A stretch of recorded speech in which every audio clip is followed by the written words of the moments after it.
توجہ چاہوں گا. اسلام اجازت دیتا ہے ایک مرد کو ایک وقت میں اگر وہ اپنی بیوی کے نان و نفقے کا یعنی خرچ برداشت کرنے کی حیثیت رکھتا ہے اور بیویوں کے درمیان انصاف کر سکے، اسلام ایسے شخص کو اجازت دیتا ہے کہ اگر اسے ضرورت ہے تو دوسری شادی کر لے، تیسری کر لے، چوتھی کر لے، مگر زنا نہ کرے. توجہ، ہم یہ دیکھتے ہیں جو اسلام کے مذاق اڑاتے ہیں اسلام میں جائز ہے 4 شادی. ہم دیکھتے ہیں کہ میاں بیوی ایک ہی ہوتی ہے مگر رکھیل اس کی 4-5 ہوتی ہے. اسلام نے اس بے حیائی سے ہم کو روکا ہے اور گناہوں سے بچایا ہے. کیا پیغام ہے؟ اب آج لوگ کہتے ہیں کہ صاحب عورتیں بھی کہہ رہی ہیں ہمیں مردوں کے برابر کھڑے ہونا، تو وہ کہتی ہیں اسلام میں عورتوں کو مردوں کو 4 شادیاں کرنے کی اجازت ہے تو عورتوں کو 4 شادیاں کرنے کی اجازت کیوں نہیں ہے؟ یہ سوال آپ کے سامنے بھی آتے رہتے ہوں گے، اس لیے ایک دم عام زبان میں سن لو. اگر مرد کی 4 بیویاں ہوں گی اور چاروں حمل سے ہوں گی اور جب 4 بچے ہوں گے تو سب کا باپ ایک ہی کہلائے گا.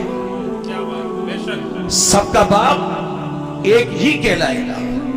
لیکن اگر عورت کے 4 شوہر ہو گئے، بچہ ٹھہرا، تو بتاؤ اس بچے کا باپ کون ہوگا؟ کیونکہ انسان زنا تو بڑے شوق سے کرتا ہے مگر جب بچہ ٹھہرتا ہے تو پیروں کے نیچے سے زمین کھسک جاتی ہے. اس کا خرچ کون برداشت کرے گا؟ بچے کی پرورش کون کرے گا؟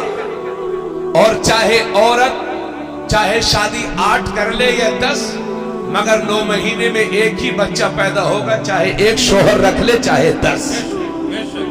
اس لیے اسلام نے اجازت دی ہے. توجہ چاہوں گا کہ ایک مرد تو ضرور شرائط کے ساتھ بیک وقت 4 بیویاں رکھ سکتا ہے، لیکن ایک عورت 4 شوہر نہیں رکھ سکتی. اور کچھ باتیں بھی میرے ذہن میں ہیں، بتاؤں گا تو آپ لوگ ہنسو گے، بس سمجھتے رہنا. موٹی موٹی باتیں آپ کو میں بتا دیں. دوسری بات یہ ہے اسلام نے اجازت اس کی کیوں دی؟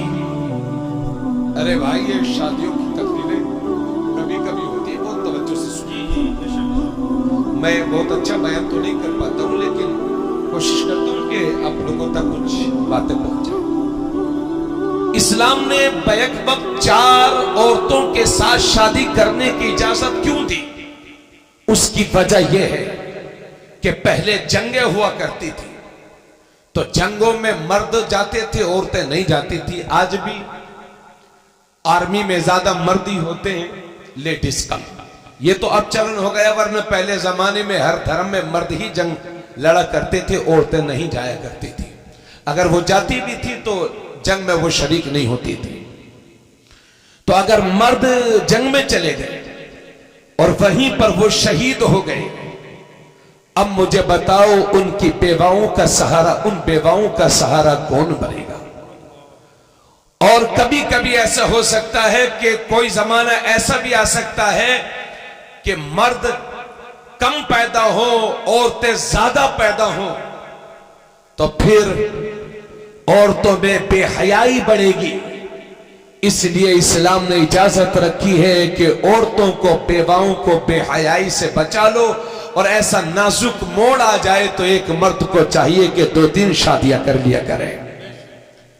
اور سب سے بڑی وجہ یہ ہے کہ اگر شادی ہوئی اور بیوی بیمار ہو گئی، ارے بھائی کیا کب بیماری کس کو پکڑ لے اس کی کوئی گارنٹی ہے؟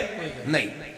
اگر شادی ہوئی لڑکے کی، لڑکی سے شادی ہوئی، نکاح کے کچھ دن بعد وہ عورت ایسی بیمار ہو گئی، ایسی بیمار ہو گئی کہ اس کا شوہر اب اس سے جمع نہیں کر سکتا، میاں بیوی کے جو تعلق ہیں وہ پورے نہیں کر سکتا، یا وہ عورت اس لائق ہی نہیں ہے کہ بچے کو جنم دے سکے. اب ایسی صورت میں مرد کیا کرے؟ اسلام کہتا ہے کہ اس بیچاری کو